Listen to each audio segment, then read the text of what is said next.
Untuk perawatan jenazah yang pertama yakni mentalkin jenazah, di mana talkin itu secara istilah adalah mengajar dan mengingatkan kembali kepada si mayit yang baru saja dikubur dengan kalimat-kalimat tertentu.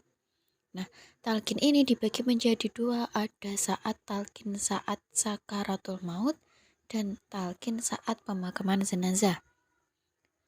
Untuk tata cara mentalkin saat sakaratul maut, yang pertama dengan menidurkan secara miring orang yang sedang sakaratul maut ke sisi sebelah kanan atau dengan menghadapkan wajahnya itu ke arah kiblat. Tetapi jika dirasa sulit untuk memiringkan tubuh si mayat, maka bisa dengan cara kepala sedikit diangkat sehingga wajahnya menghadap ke arah kiblat, dan kedua kakinya itu disunahkan juga mengarah ke arah kiblat. Yang kedua, disunahkan untuk mengajari orang yang sedang sakaratul maut dengan kalimat La ilaha illallah dengan cara yang halus dan tidak memaksanya untuk ikut menirukan ucapan syahadat tersebut.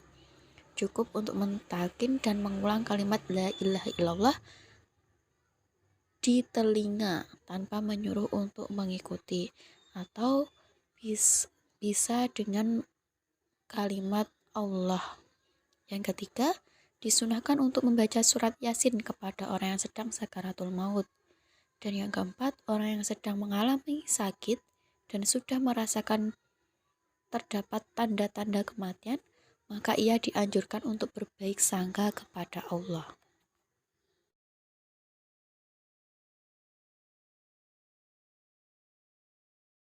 Untuk perawatan yang kedua yaitu memandikan jenazah.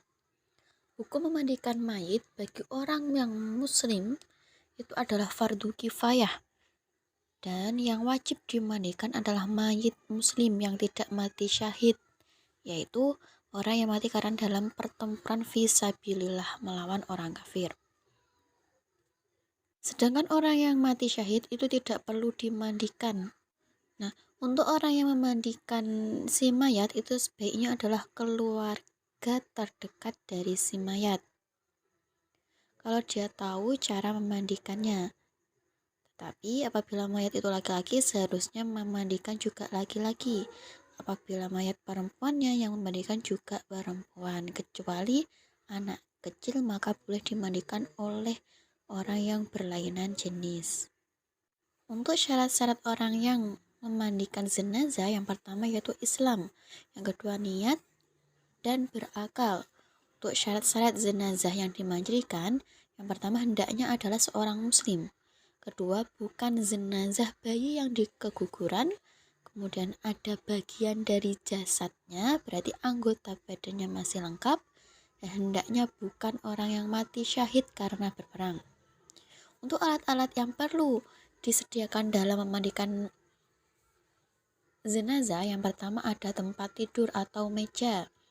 Yang kedua ada air suci yang secukupnya, kemudian gayung, ada kendi atau ceret untuk mewudukan mayit, kemudian ada tabir untuk menutupi tempat pemandian si jenazah, ada gunting, sarung tangan, sabun, sampo, kapur barus yang sudah dihaluskan untuk nantinya akan dicampurkan dengan air.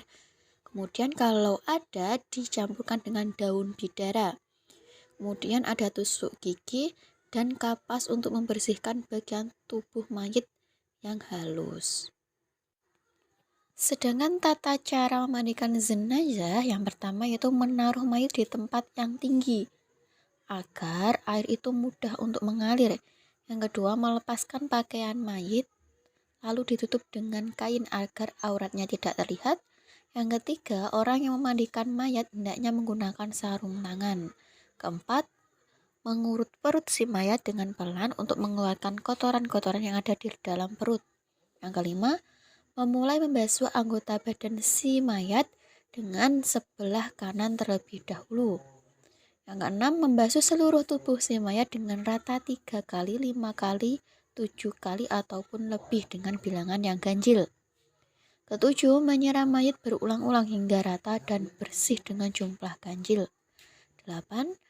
Jangan lupa untuk membersihkan rongga mulut mayat, lubang hidung, lubang telinga, kukunya, dan lain sebagainya. 9. Yang terakhir, siramlah dengan larutan kapur barus atau cendana. Nah, untuk mayat perempuan, setelah rambutnya diurai dan dimandikan, hendaknya dikeringkan dengan semacam handuk.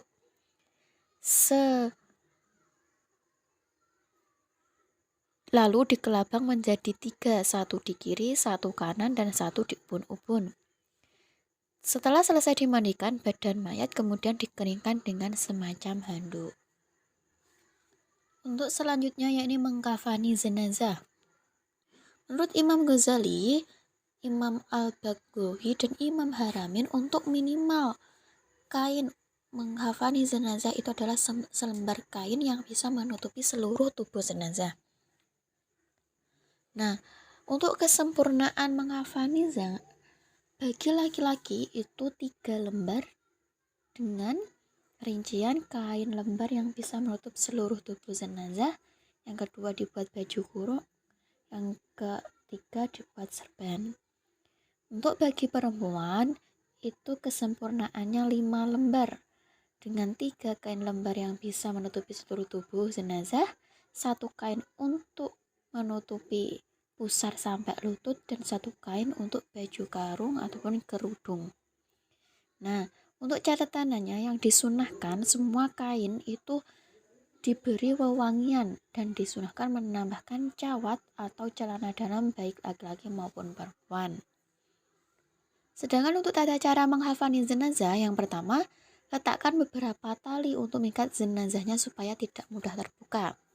Kemudian, letakkan beberapa kain lebar sesuai dengan ketentuannya, serban atau kerudung, baju kurung, sarung atau jari bagi perempuan, dan cawat atau celana dalam. Setelah semua selesai sudah disiapkan, letakkan jenazah yang sudah dimandikan dengan posisi telentang dan tangan disedekapkan. Selanjutnya, mengikatkan kedua ibu jari kaki jenazah supaya kakinya tidak merenggang. Kelima, memberikan kapas yang sudah diberi wewangian pada anggota tubuh yang berlubang. Keenam, memakaikan cawat atau celana dalam. 7, memakaikan baju kurung, sarung atau jari, dan serban atau kerudung. 8, dilanjutkan melipat kain kafan dari kanan ke kiri, kiri ke kanan secara bergantian. Setelah semuanya selesai, maka jangan lupa untuk mengikat tali di sisi kiri jenazah.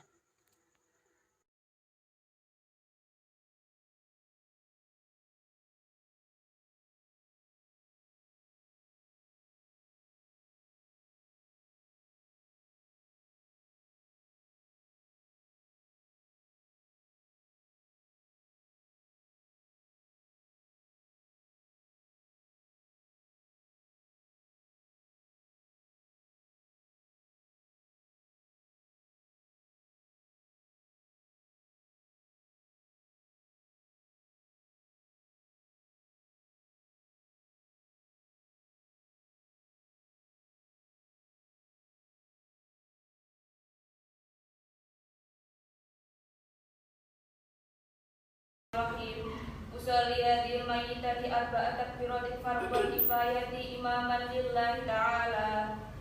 Allahu akbar. Allahu akbar. Bismillahirrahmanirrahim. Alhamdulillahi rabbil alamin. Ar-Rahmanir-Rahim. Maliki yaumiddin. Iyyaka na'budu wa iyyaka nasta'in. Ihdinas siratal mustaqim. Siratal ladzina an'amta 'alaihim ghairil maghdubi 'alaihim waladdallin. Allahu akbar. Allahu akbar. Allahumma shalli ala sayyidina Muhammad wa ala ali sayyidina Muhammad kama shallaita ala sayyidina Ibrahim wa ala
Untuk selanjutnya yakni tata cara menguburkan jenazah.